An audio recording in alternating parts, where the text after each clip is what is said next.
আসসালামু আলাইকুম viewers, welcome জানাচ্ছি কুকিং রেসিপিস বাই নাসরিন চ্যানেলে। আমি নাসরিন, পুরো ভিডিও জুড়ে আছি আপনাদের সাথে। আজকের পর্বে থাকছে পুরান ঢাকার বিখ্যাত মোরগ পোলাও রেসিপি।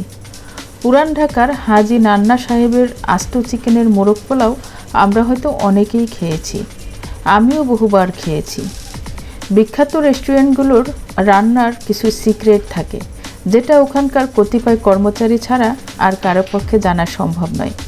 তবে আমি যেহেতু বিভিন্ন ধরনের রান্না নিয়ে কাজ করি, তাই স্বাদের কথা মাথায় রেখে চেষ্টা করেছি ওনার মতো মোরগ পোলাও রান্না করতে। এই রান্নাটা আমি অনেকবারই এক্সপেরিমেন্ট করেছি এবং স্বাদটা নান্নার মোরগ পোলাওয়ের থেকে কিন্তু কম নয়।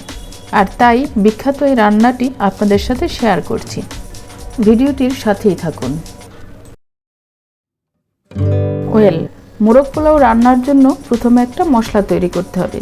নিয়েছি সাদা গোলমরিচ 1 টেবিল চামচ, জয়ত্রীর ফুল নিয়েছি 1টি, লবঙ্গ 6-7টা, সবুজ এলাচ বা ছোটো এলাচ 6টা, বড় এলাচ বা কালো এলাচ 2টি, দারুচিনি 1 ইঞ্চি সাইজের 3 টুকরা আর হাফ জায়ফল। এগুলো না টেলে গুঁড়ো করে নিতে হবে। কাঠবাদাম নিয়েছি 12-13টা আর কাজু বাদাম নিয়েছি 7টা। গরম পানিতে ভিজিয়ে কাঠবাদামের খোসা ছাড়িয়ে নিয়েছি। এবারে এই বাদামগুলো বেটে নেব। নিয়েছি 1 কেজি ওজনের একটি সোনালী মুরগি। 1/4 চা চামচ লবণ দিয়ে মুরগির গায়ে মেখে রাখবো এবং এই অবস্থায় রেখে দেব 15 মিনিটের জন্য। এখানে আপনারা চাইলে ব্রয়লার মুরগি বা দেশি মুরগি ব্যবহার করতে পারবেন, তবে পুরান ঢাকার নান্না সাহেবের রেস্টুরেন্টগুলোতে সোনালী মুরগি পরিবেশন করা হয়। চুলায় একটি হাঁড়ি বসিয়ে দিয়েছি। হাফ কাপ রান্নার তেল দিয়ে দিলাম আর চিকেনটা রান্না করতে যতটুকু তেল লাগবে পুরোটাই একসাথে দিয়ে দিলাম। পেঁয়াজ বেরেস্তা করব। এখানে 1 কাপ পরিমাণ পেঁয়াজ কুচি দিয়ে দিচ্ছি। এগুলো হাই হিটে গোল্ডেন ব্রাউন করে ভেজে নেব। পেঁয়াজ বেরেস্তা করার জন্য কন্টিনিউ নেড়ে যেতে হবে এবং চুলার আঁচ হাইয়ে থাকবে। তো বেরেস্তা হয়ে গেছে, আমি উঠিয়ে নিচ্ছি। সেম তেলের মধ্যেই চিকেনটা দিয়ে দিচ্ছি। হাই হিটে 2 মিনিট করে 2 পাশ ভেজে নেব। লো হিটে ভাজা যাবে না, তাহলে মুরগি থেকে পানি বের হবে আর মুরগিটা শক্ত হয়ে যাবে। আর শক্ত হয়ে গেলে রান্নার সময় তেল মশলা প্রপারলি ভিতরে ঢুকবে না। তো মুরগি ভাজা হয়ে গেছে, নামিয়ে নিলাম। এবারে দিচ্ছি পেঁয়াজ কুচি। হাফ কাপ পরিমাণ পেঁয়াজ কুচি দিয়ে দিলাম। এগুলো 2-3 মিনিট করে ভেজে নেব, তবে ব্রাউন করব না। এ পর্যায়ে কিছু আস্ত মশলা অ্যাড করছি। একটি তেজপাতা 2 টুকরা করে দিয়ে দিলাম। দিয়ে দিচ্ছি 2 টুকরা দারুচিনি, 4টা ছোট এলাচ বা সবুজ এলাচ দিয়ে দিচ্ছি, 4টা লবঙ্গ দিলাম, 1টা কালো এলাচ। গরম মশলাগুলো ভেজে নিতে হবে আর সুন্দর একটা ফ্লেভার বের হলে দিয়ে দিতে হবে বাটা মশলা। 1 টেবিল চামচ আদা বাটা এবং 1 টেবিল চামচ রসুন বাটা দিয়ে দিচ্ছি। জিরার গুঁড়া দিয়ে দিচ্ছি 2 চা চামচ আর ধনিয়ার গুঁড়া 1 চা চামচ। লাল মরিচের গুঁড়া 1 চা চামচ। এই মশলাগুলো সামান্য ভেজে নিচ্ছি। আদা রসুনের কাঁচা গন্ধ চলে গেলে দিয়ে দিচ্ছি বাদাম বাটা 2 টেবিল চামচ পরিমাণ আর দিয়ে দিচ্ছি হাফ কাপ টক দই। লবণ দিয়ে দিলাম স্বাদ মতো। লবণটা একটু বুঝে দিতে হবে, কারণ ম্যারিনেটের সময়ও লবণ দেয়া আছে। এবারে দিয়ে দিচ্ছি 1 চা চামচ মোরগ পোলাওয়ের মশলা, যেটা প্রথমে দেখিয়েছিলাম। এই মশলাগুলো খুব ভালোভাবে কষিয়ে নিতে হবে। মশলা কষানো যত ভালো হবে মোরগ পোলাও তত ভালো হবে। এবারে সামান্য পরিমাণে দুধ দিয়ে মশলাটা আবারও কষিয়ে নিচ্ছি। কষাতে কষাতে মশলা থেকে তেল আলাদা হয়ে যাবে, তারপরও কিছু সময় কষিয়ে নেবেন, আর এতে করে রেস্টুরেন্টের মতো টেস্ট আসবে। তো আমার মশলা কষানো হয়ে গেছে, এবারে মুরগিটা দিয়ে দিচ্ছি। কষানো মশলার মধ্যে মুরগিটা কিছুক্ষণ কষিয়ে নিতে হবে। আমার মতো একটা বড় হাঁড়ি ব্যবহার করবেন, যাতে একটা আস্ত মুরগি সুন্দরভাবে উল্টে পাল্টে রান্না করা যায়। এই পর্যায়ে সামান্য পানি ব্যবহার করছি এবং আরও কিছুক্ষণ সময় কষিয়ে নিচ্ছি। লো আঁচে চিকেনটা কষাবেন, তাহলে প্রায় 50% কুক হয়ে যাবে। আর এখানে ঢাকনা দিয়ে কিছু সময় রেখে দিয়েছি এবং পরে পরে আবার উল্টে পাল্টে দিয়েছি যাতে তলায় লেগে না যায়।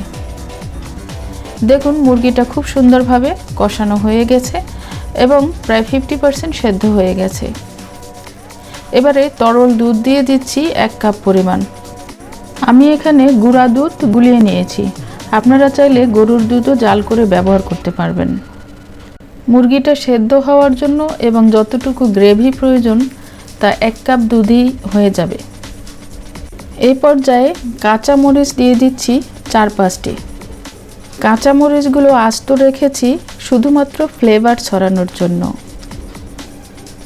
দিয়ে দিচ্ছি 2টো ডিম। এবারে ঘি দিয়ে দিচ্ছি 1 চা চামচ পরিমাণ।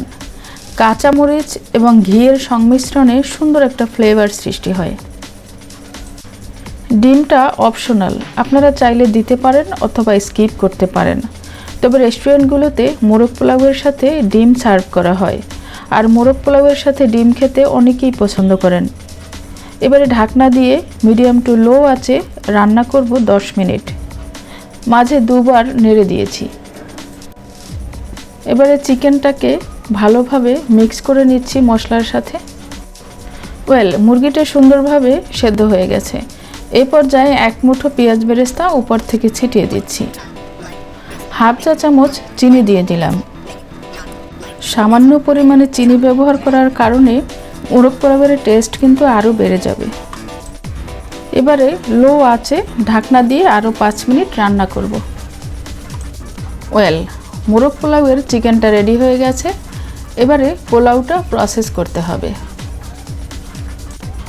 দিয়ে দিচ্ছি রান্নার তেল 3 টেবিল চামচ পরিমাণ। ঘি দিলাম 1 টেবিল চামচ। এবারে কিছু আস্ত মশলা অ্যাড করব। একটা তেজপাতা 2 টুকরা করে দিয়ে দিচ্ছি। 2 টুকরা দারুচিনি, 4টা ছোট এলাচ, এলাচগুলো ফাটিয়ে দিয়েছি। আস্ত গরম মশলাগুলো কিছু সময় ভেজে নেব যাতে সুন্দর একটা ফ্লেভার বের হয়। এবারে পোলাওয়ের চাল অ্যাড করছি।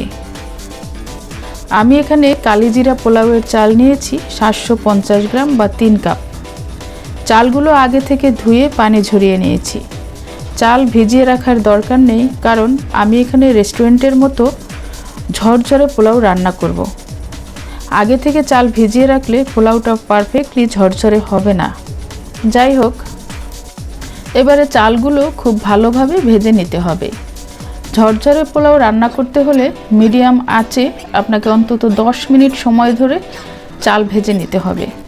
চাল ভাজা যত ভালো হবে পোলাওটা তত বেশি ঝরঝরে হবে এবং সুগন্ধ ছড়াবে। অনবরত নেড়ে দিতে হবে। আমি 10 থেকে 12 মিনিট ভেজে নিয়েছি। এবারে ফুটানো গরম পানি দিয়ে দিচ্ছি 5.5 কাপ। এখানে পোলাওয়ের ক্ষেত্রে পানির পরিমাপটা হচ্ছে চালের দ্বিগুণ। চাল ছিল 3 কাপ, তো পানি হওয়া উচিত 6 কাপ। এখানে 6 কাপ পানি ব্যবহার করব না, তাহলে পোলাওটা খুব বেশি ঝরঝরে হবে না। তাই আমি এখানে পানি ব্যবহার করব 5.5 কাপ। যারা কিছুটা নরম পোলাও খেতে পছন্দ করেন তারা চালের পরিমাণের দ্বিগুণ পানি ব্যবহার করবেন। লবণ দিয়ে দিচ্ছি 1 চা চামচ পরিমাণ, আর আস্ত কাঁচামরিচ দিয়ে দিচ্ছি 7-8টি। 1 চা চামচ লেবুর রস অ্যাড করলাম। লবণ দিতে হবে এমনভাবে যেন পানিটা নোনতা হয়, আর পানি নোনতা হলে পোলাও রান্নার পরে লবণটা পারফেক্ট আসবে। এবারে ঢাকনা দিয়ে হাই হিটে রান্না করব 5-6 মিনিট। দেখুন পানিটা চালের গায়ে গায়ে লেগে আসছে। এবারে দিয়ে দিচ্ছি আলু বোখারা 5-6টি। মোরগ পোলাওয়ের সাথে আলু বোখারা থাকলে খেতে কিন্তু খুবই ভালো লাগে। এবারে ঢাকনা দিয়ে অপেক্ষা করছি আরও 2-3 মিনিট। পানিটা পুরোপুরি টেনে গেছে। এবারে দিয়ে দিচ্ছি 1 মুঠো কিশমিশ। কিছুটা পেঁয়াজ বেরেস্তা আর ঘি দিয়ে দিচ্ছি 1 চা চামচ পরিমাণ। কেওড়ার জল 1 চা চামচ আর গোলাপ জল 1 চা চামচ। এবারে ঢাকনা দিয়ে দমে রেখে দেব 10 মিনিটের জন্য। আপনাদের পাতিলের তলা পাতলা হলে নিচে গরম তাওয়া ব্যবহার করবেন, আর এতে করে পোলাওটা নিচ থেকে পুড়ে যাবে না। আর আমার মতো মোটা তলা বিশিষ্ট পাতিল ব্যবহার করলে তাওয়া দেওয়ার দরকার নেই। দেখুন পোলাওটা কতটা ঝরঝরে হয়েছে। আমি যেভাবে পোলাও রান্না করেছি এই স্টেপগুলো ফলো করে রান্না করলে আপনাদের পোলাও ঝরঝরে হবে। চিকেনের সাথে সার্ভ করে দেখাচ্ছি। নান্না সাহেবের আস্ত মুরগির মোরগ পোলাও একটা ডিশে পরিবেশন করে থাকে। এটা রেস্টুরেন্টেও খাওয়া যায়, আবার চাইলে পার্সেল হিসাবে বাসায়ও আনতে পারেন। আমিও রেস্টুরেন্ট স্টাইলে পরিবেশন করলাম। আপনারা অবশ্যই বাসায় ট্রাই করবেন এবং স্বাস্থ্যকর খাবার খাবেন। ভিডিওটি শেষ করছি। ভালো খাবার খান, সুস্থ থাকুন। It good food feel good. আজ এ পর্যন্তই। সবাই অনেক অনেক ভালো থাকবেন। দেখা হবে অন্য কোনো ভিডিওতে। আল্লাহ হাফেজ।